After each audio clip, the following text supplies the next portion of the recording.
The Athenian assembly was known as the Ecclesia. It met at the Pnyx 40 times a year to discuss various civic matters.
Welcome to the Gymnasium of the Kinosaries, one of the many places where philosophers came to enrich the mind and enlighten the spirit.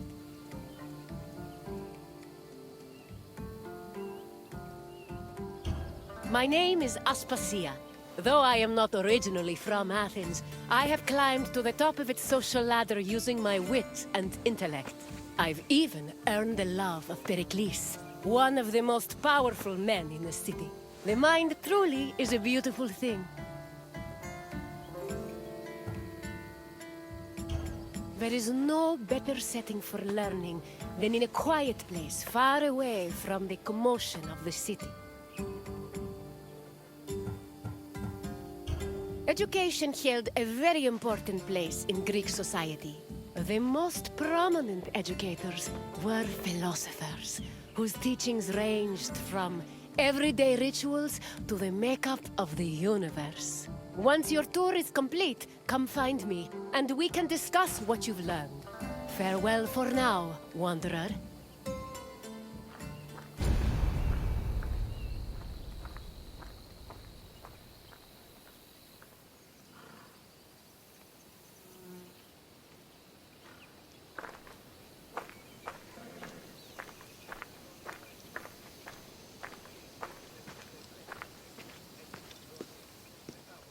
Philosophy comes from the Greek word philosophia, or love of wisdom. This concept was in direct contrast with philochromatia, love of money, and philotimia, love of honor. As of the second half of the 5th century BCE, Athens was known as Greece's capital of philosophy. Due to the rise of democracy, there was an increasing need for education beyond the basic subjects of elementary school. Athenian citizens needed to be able to participate in various functions of the democratic state, such as being elected for office, proposing new laws, engaging in military decisions, or simply defending their rights.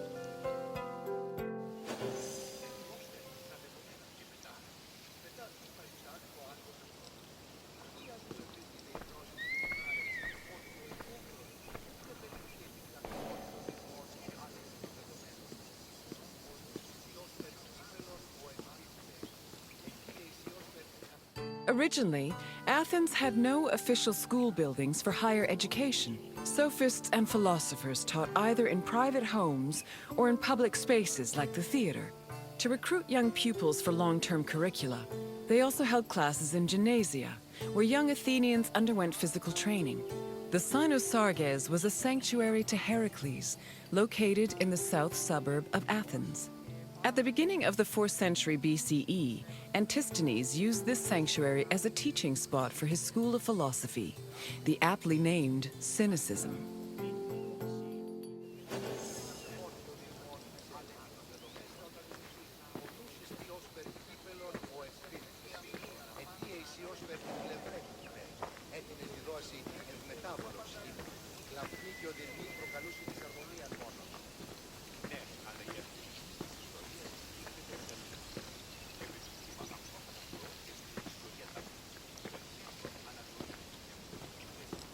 Any free citizen was allowed to involve themselves in the Athenian democratic process. However, to truly influence the flow of politics, their speech and rhetoric skills had to be impeccable.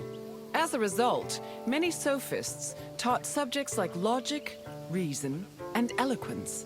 These were meant to help students achieve arete, or excellence. But this specific concept of excellence was often challenged, especially by other philosophers. For example, Plato, Socrates, and Isocrates preferred a more moral approach and argued that rhetoric should be used as a means to serve the greater good.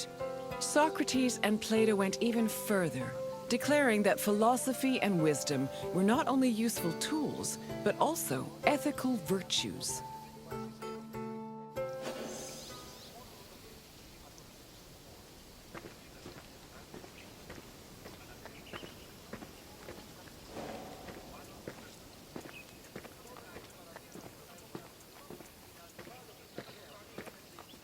Ancient Greek philosophy was multidisciplinary in nature.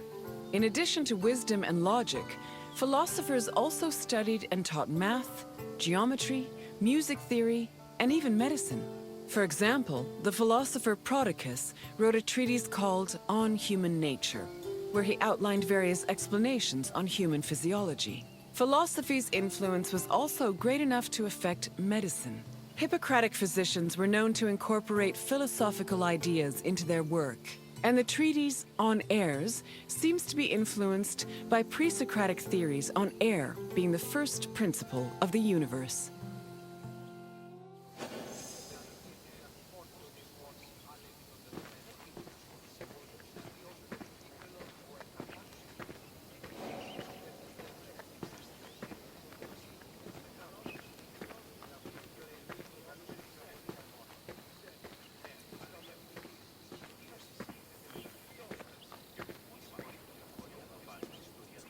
The famed philosopher Socrates had an ambiguous relationship with sophists.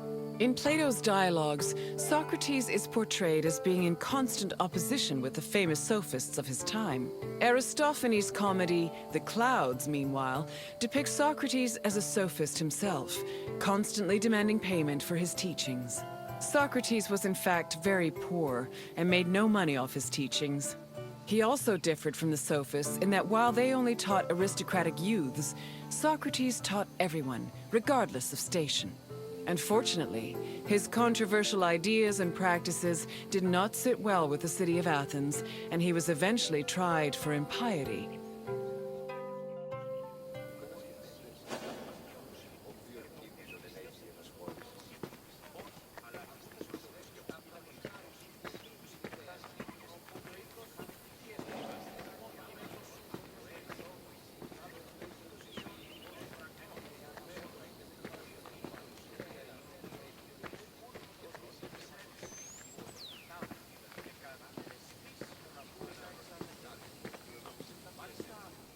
Philosophy was not only a collection of ideas, but a way of life.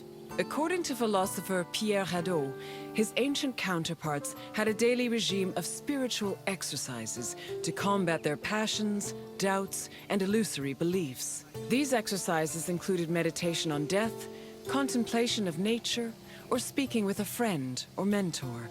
Philosophers also followed specific dress codes and diets. They were also part of a community of masters and students. These communities were created and strengthened in schools. Plato founded such a school in the early 4th century BCE, when he purchased a property in a grove just outside of Athens.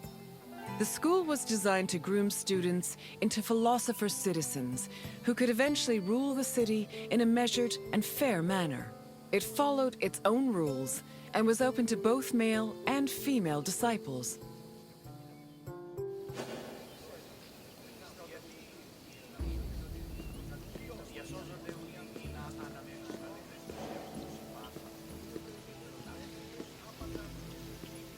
I can tell by the crease in your brow that you're already puzzling over the new things you've learned.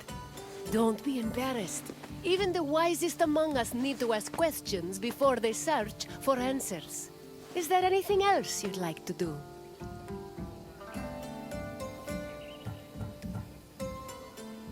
As you wish, Wanderer. Safe travels.